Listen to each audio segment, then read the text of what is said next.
നമസ്കാരം. മലയാളി വാർത്തയിലേക്ക് സ്വാഗതം.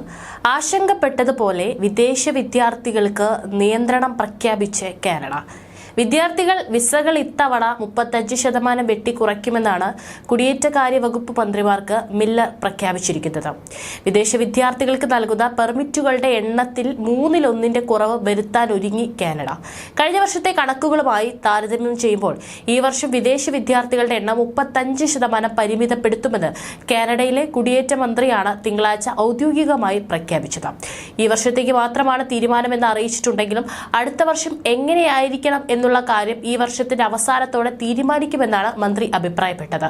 പുതിയ നിയന്ത്രണത്തോടെ ഈ വർഷം ഏതാണ്ട് 3,64,000 വിദേശ വിദ്യാർത്ഥികളായിരിക്കും വിവിധ രാജ്യങ്ങളിൽ നിന്ന് കാനഡയിൽ എത്തുകയെന്നാണ് പ്രതീക്ഷ.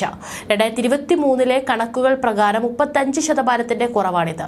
രാജ്യത്തെ ഭവന സൗകര്യങ്ങൾക്കും സാമൂഹിക സേവനങ്ങൾക്കും വർദ്ധിച്ച ആവശ്യകത ഉണ്ടായിരിക്കുന്ന സാഹചര്യത്തിലാണ് ഈ പരിധി.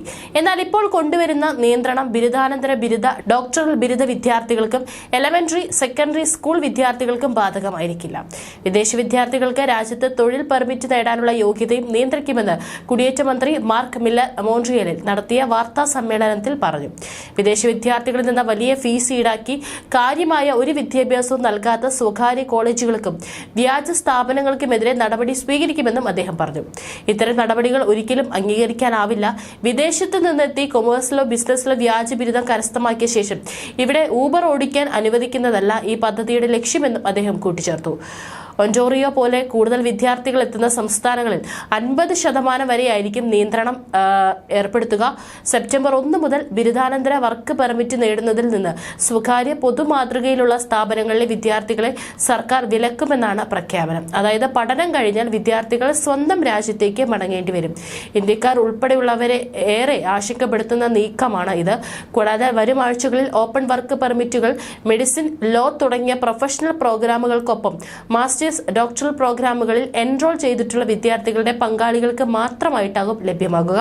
പുതിയ നയങ്ങൾ സംബന്ധിച്ച് കൂടുതൽ വിശദാംശങ്ങൾ ഉടൻ പുറത്തുവിടുമെന്നും കനേഡിയൻ സർക്കാർ വ്യക്തമാക്കുന്നു. രാജ്യത്തെ പാർപ്പിട പ്രതിസന്ധി രൂക്ഷമായതായാണ് വിദേശ വിദ്യാർത്ഥികൾക്ക് കടുത്ത നിയന്ത്രണം ഏർപ്പെടുന്നതിലേക്ക് കാനഡയെ നയിച്ചത്. തെരഞ്ഞെടുക്കപ്പെട്ട കൺസർവേറ്റീവുകൾ കുടിയേറ്റക്കാരുടെ എണ്ണം നിയന്ത്രിക്കുമെന്നും പ്രതിപക്ഷ പാർട്ടികളും നേരത്തെ പ്രഖ്യാപിച്ചിരുന്നു. നിർമ്മിക്കുന്ന വീടുകളുടെ എണ്ണത്തിന് അനുസൃതമായി ഇമിഗ്രേഷൻ നമ്പറുകൾ കൊണ്ടുവരണം. കുടിയേറ്റത്തിലെ വളർച്ച, നമ്മൾ ചേർക്കുന്ന ഭവന സ്റ്റോക്കിന്റെ അളവ്, പുതുതായി വരുന്ന ഡോക്ടർമാരുടെ എണ്ണം, ലഭ്യമായ ജോലികൾ എന്നിവയിൽ കവിയരുതെന്നാണ് കൺസർവേറ്റീവ് പാർട്ടി നേതാവായ പിയറി പറഞ്ഞത്. അതേസമയം 2023 കാനഡ കുടിയേറ്റത്തിൽ വലിയ കുതിച്ചുചാട്ടമായിരുന്നു നടത്തിയത്. കഴിഞ്ഞ വർഷം 62,000 അന്തർദേശീയ വിദ്യാർത്ഥികൾക്കാണ് കാനഡ സ്ഥിര അവകാശം നൽകിയത്. 2022 അപേക്ഷിച്ച് ഏകദേശം 10,000 എണ്ണത്തിന്റെ വർധനവ്. ഇതിൽ ഭൂരിപക്ഷവും ഇന്ത്യക്കാരായിരുന്നു. 2023 സ്ഥിര താമസ അവകാശം നേടിയ പുതിയവരിൽ നല്ലൊരു പങ്കും പഠന വിസയിൽ കാനഡയിലെത്തിയ മുൻ അന്തർദേശീയ വിദ്യാർത്ഥികളായിരുന്നു. ഈ വിദ്യാർത്ഥികൾക്ക് അവരുടെ പ്രോഗ്രാമുകൾ പൂർത്തിയാക്കിയ ശേഷം കനേഡിയൻ സ്ഥിര താമസത്തിന് യോഗ്യത നേടാനുള്ള അവസരവും ലഭിച്ചിരുന്നു.